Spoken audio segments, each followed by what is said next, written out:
भारत के पूर्व प्रधानमंत्री पीवी नरसिम्हा राव, चौधरी चरण सिंह और मशहूर वैज्ञानिक MS स्वामीनाथन को भारत रत्न मरणोपरांत से सम्मानित किया जाएगा।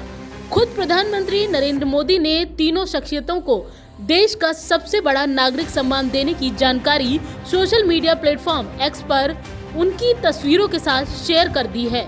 चौधरी चरण सिंह देश के 5वें और नरसिम्हा राव 9वें प्रधानमंत्री रहे और देश के विकास में अहम योगदान दिया। वहीं स्वामीनाथन को हरित क्रांति का जनक कहा जाता है, जिन्होंने देश को कृषि में आत्मनिर्भरता हासिल करने में महत्वपूर्ण भूमिका निभाई। प्रधानमंत्री ने सोशल मीडिया पर लिखा, हमारी सरकार का ये सौभाग्य रहा कि देश के पूर्व प्रधानमंत्री चौधरी चरण सिंह जी को भारत रत्न से सम्मानित किया जा रहा है।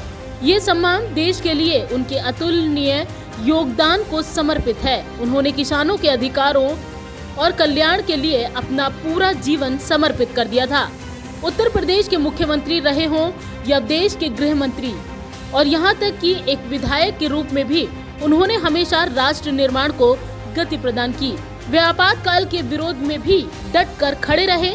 हमारे किसान भाई बहनों के लिए उनका समर्पण भाव और इमरजेंसी के दौरान लोकतंत्र के लिए उनकी प्रतिबद्धता पूरे देश को प्रेरित करने वाली है। पीएम की घोषणा पर चौधरी चरण सिंह के पोते और राष्ट्रीय लोकदल यानी RLD के प्रमुख जयंत चौधरी ने पीएम मोदी का आभार जताया। उन्होंने पीएम मोदी के पोस्ट को शेयर करते हुए लिखा, दिल जीत लिया। इसके साथ ही उन्होंने प्रेस कॉन्फ्रेंस कर सरकार को धन्यवाद भी किया है। ये बहुत बड़ा दिन है, मेरे लिए भावुक पल है, ये यादगार पल है, स्मरणीय है। मैं भारत की महामहिम राष्ट्रपति जी को, भारत सरकार को और विशेष तौर पर प्रधानमंत्री नरेंद्र मोदी जी को, क्योंकि उनके विजन का हिस्सा है जो उन्होंने निर्णय लिया, भारत रत्न से नवाजा है। 3 अवार्ड दिए गए हैं, खासतौर से चौधरी चरण सिंह जी को जो सम्मानित किया है। बहुत बड़ा संदेश पूरे देश में गया है। देश की भावनाएं इस सरकार के इस फैसले से जुड़ी हैं और ये साबित किया है मोदी जी ने कि वो देश की मूल भावना और चरित्र को बेखूबी समझते हैं और जानते हैं। एक अन्य पोस्ट में प्रधानमंत्री नरेंद्र मोदी ने कहा कि उन्हें ये बताते हुए खुशी हो रही है कि पूर्व प्रधानमंत्री पीवी नरसिम्हा राव को भारत रत्न से सम्मानित किया जाएगा।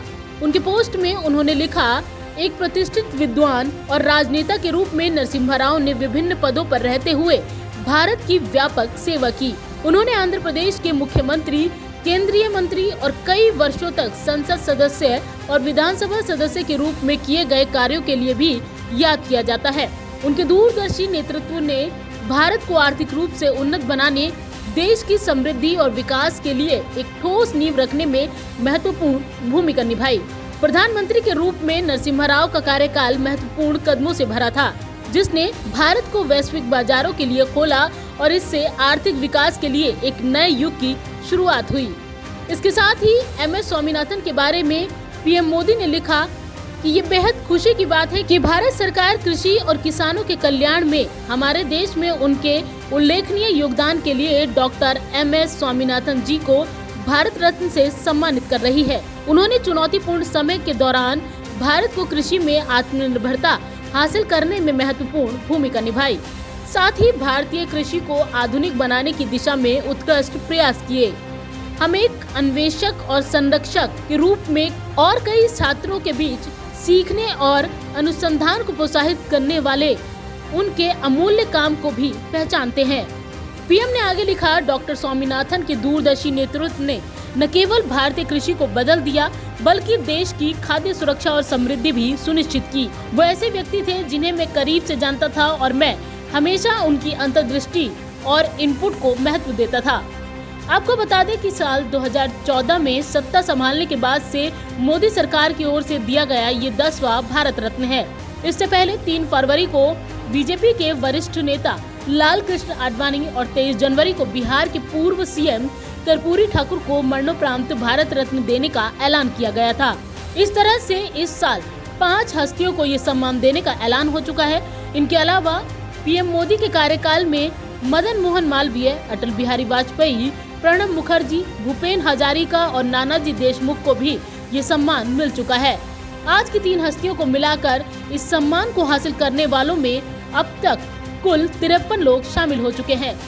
पंजाब केसरी नवोदय टाइम्स के लिए संगीता सिंह की रिपोर्ट, दिल्ली।